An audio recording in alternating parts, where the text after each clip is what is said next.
Support WrestleTalk! Hello everyone! Shut up everyone! I'm Adam from WrestleTalk and here's this week's 10 news stories you might have missed. Number 1. Wrestlers concerned about Keith Lee. Keith Lee made his bloody fantastic AEW debut a couple of weeks ago and is set for the Face of the Revolution ladder match at Revolution, where he's gonna have a standoff against Wardlow, and yes, bloody please, give me more of that bloody please. While the debut was pretty much universally praised and loved, there's been some concerns aired around it. Wade Keller of PW Torch spoke on the debut on a PW Torch audio show where he noted that he'd heard from friends of Keith Lee they were concerned for his health. "I'm not in the Keith Lee hater club," Keller said. "I'm his only friend because I'm not enabling him and acting like the reason he hasn't succeeded as much as he should is the fault only of Vince McMahon. It's not, it's on him. And this is from friends who care about him and who talk to me." Okay.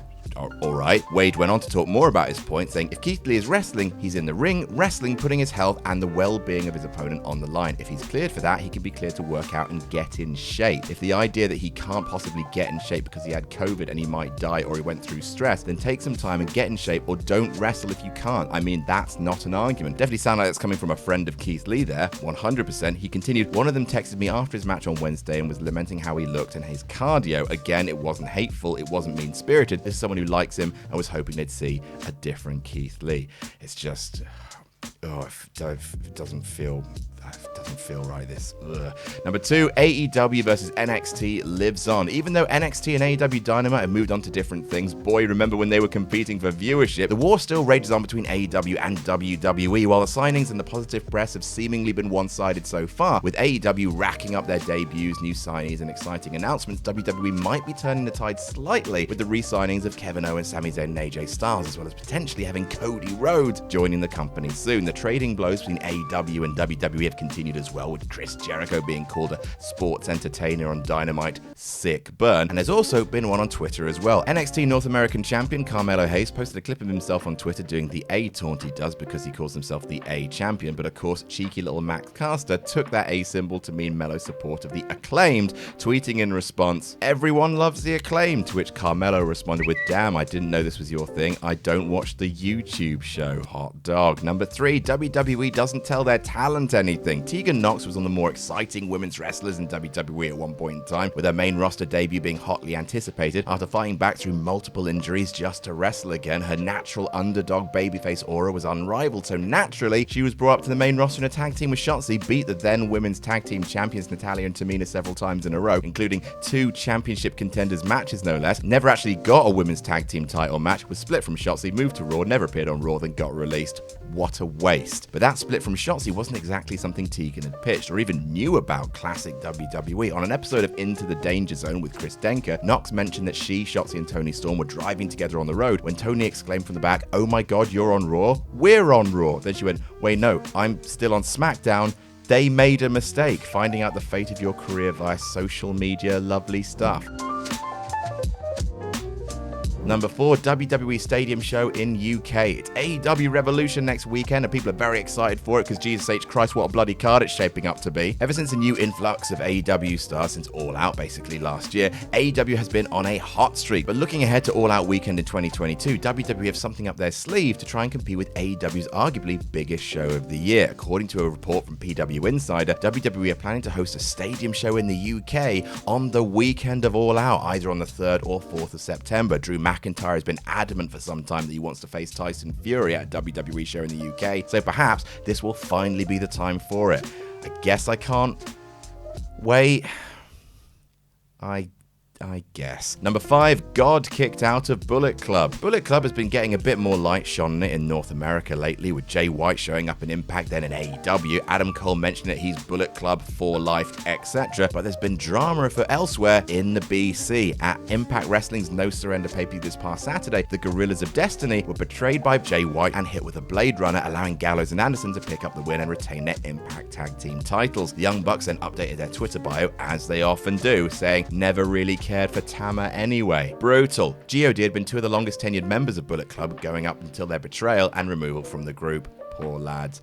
Poor gorilla lad. Number 6, John Morrison gets a new name. John Morrison getting a new name is hardly news these days, as it haven't gone by Johnny Nitro, Johnny Mundo, Johnny Impact, Johnny Blackcraft, Johnny Blaze, Johnny Onyx, Johnny Spade, Johnny Ultra, and John Morrison in the past. Appearing at AAA's Rey de Reyes show was seemingly worthy of yet another name change. Entering for his AAA Mega Championship match, Morrison was introduced not as any of the names I just mentioned, but instead as John Superstar. It's not even Johnny Superstar.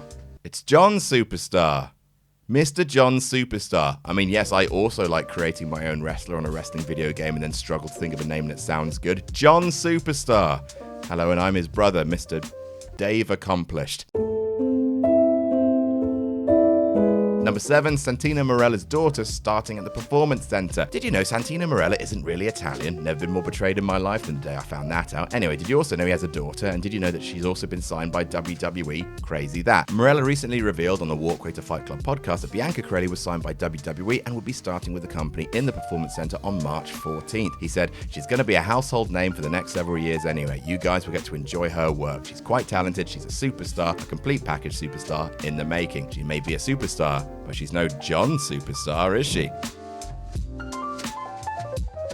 Number 8, WWE Sunday Stunner. WWE have been doing a fair amount of rebranding lately, what with the overly colourful NXT 2.0, scrapping 205 Live, and now calling it Level Up, and house shows that take place on Saturday bring back the old school name of Saturday Night's Main Event. People were initially excited when WWE filed a trademark for Sunday Night Stunner earlier this month, as some assumed this might have something to do with the Kevin Owens Stone Cold thing. But no, it's just another rebrand for the company. Much like Saturday Night's Main Event, WWE Sunday Night Stunner is a new way of promoting their house shows that take place on a Sunday. I suppose this might actually be meaningful news if WWE had plans to increase the relevance of their house shows, but knowing WWE, they'll all be back to being called WWE Live before long. Number 9, Jeff Hardy appearing at WrestleMania weekend. Jeff Hardy made the headlines this week as he sort of unintentionally leaked his own AEW surprise as a video aired of him revealing he'd signed with the promotion. Whoopsie poopsie. In all fairness, it was the worst kept secret in wrestling, as Matt Hardy had all but said Jeff would be joining him in AEW before long, with him recreating the departure through the crowd and the erratic behavior that supposedly got Jeff released. Not exactly subtle there, Matthew. With the Hardy Boys already set to reunite on the Indies, many assumed he'd be going to AEW anyway, so it's not the biggest deal in the world. But regardless, Hardy will be in the land of his former employer at the beginning of April, as he's set to join Eric Bischoff and Jeff Jarrett for a podcast appearance on April 1st in Dallas for a Super Show Live. But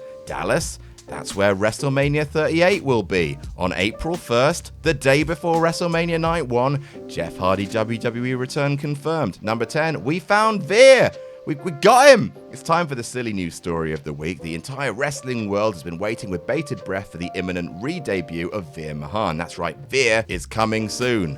For weeks and weeks, he's been coming soon. We've waited for his salvation, begging for Veer to rescue us from the doldrums of our existence as only he can. But now finally, we might know where Veer is. This is a very secret location, so brace yourself for what I'm about to show you. On the Squared Circle Reddit, user Porcupine Merchant, great name by the way, posted a photo of a car with the number plate Veer.